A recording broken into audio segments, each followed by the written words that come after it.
Here's the fourth of our five-part Breaking Down the Bruins series, where we look at where the Bees sit at the end of this season and where they're headed as they aim toward again vying for a Stanley Cup. Today, we look at the Bruins' efforts at draft and development, and the next wave of Bees prospects on the horizon.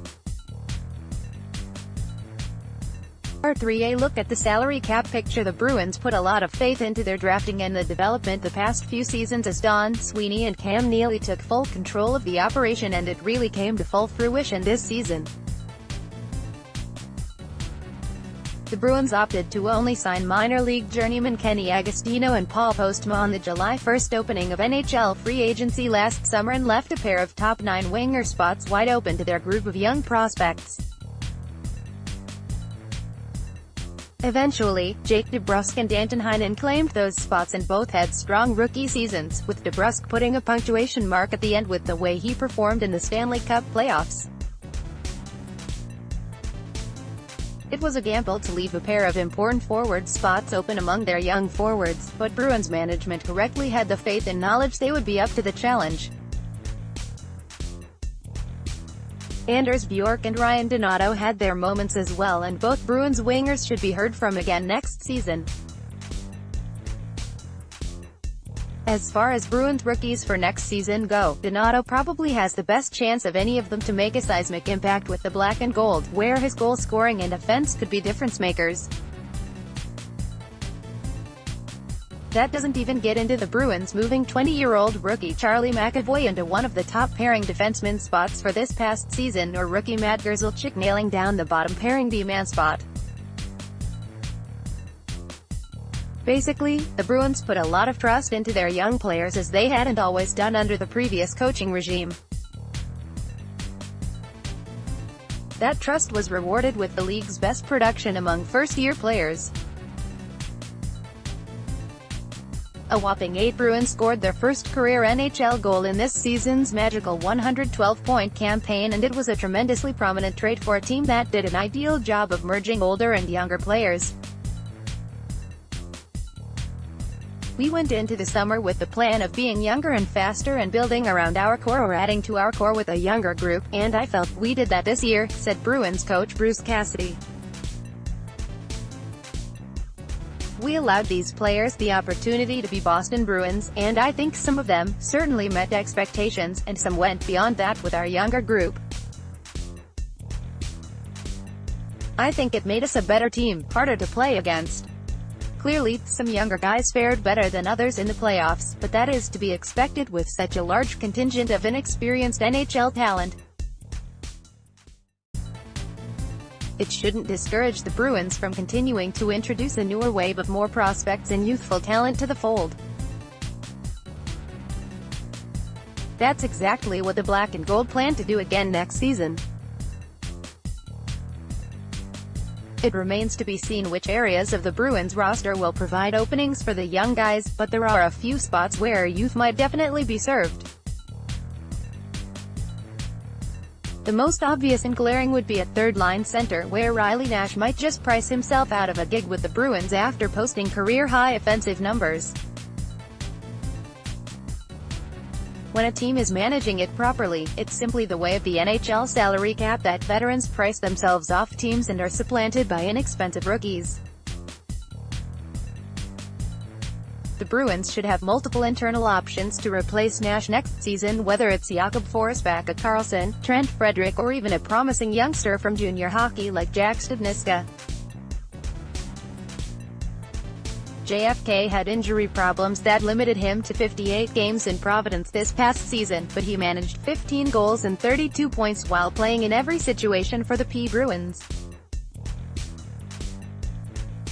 He's the most experienced option at the pro level, but would be just entering his senior season at Boston University had he stayed in college.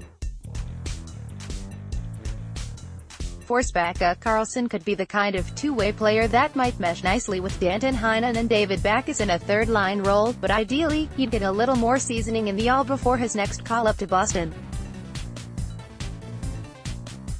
Frederick was very strong in Providence, after signing out of the college ranks following his sophomore season. He had 5 goals and 8 points in 13 games with the Bruins, where his size and strength felt like a better match for the pro game. Staniska, 19, was a point-per-game player in a 5-game audition with Providence at the end of the season, so the future continues to look bright with this very skilled, offensive-minded player. He had 22 goals and 72 points in 66 games for the Oshawa Generals last season prior to his cup of coffee with Providence, and looks like a very strong second-round pick for the Bruins last summer. More BS, Marchand, I've got to cut that expletive out beyond the third-line centers and a somewhat established player in Donato, who will have to earn a spot on Boston's roster next season. A wild card such as Ryan Fitzgerald might be somebody to watch for as a fourth-line option. It remains to be seen if the Bruins are going to re-sign unrestricted free agent Tim Schaller, who should be in line for a raise, and Fitzgerald might be a pretty good fit for a fourth-line role with a little added offense. Fitzgerald topped 20 goals for Providence last season and drew some comparisons to Brad Marchand last fall at training camp for his offense and competitiveness.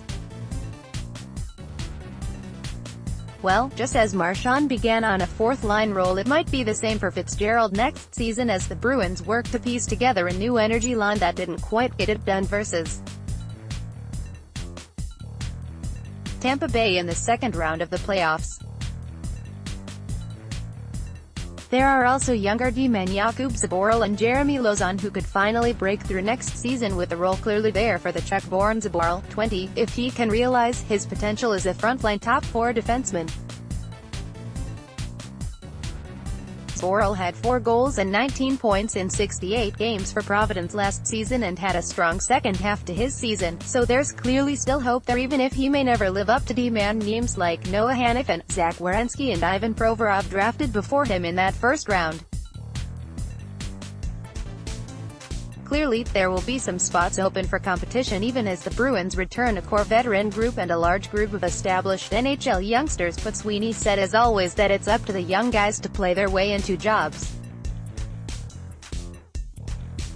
We all were young players at some point in time, and we all wanted to be told that there was an opportunity if you were good enough as a player. The one thing you can't have when you start out is experience. So, is that held against you if you're not overripe, so to speak? The whole league is trending towards that, said Sweeney. We don't want to put players in positions they're not ready for and they're not able to succeed in on and off the ice. The players themselves, as I use the term, have to determine it. But they should be really excited, but there is an opportunity there.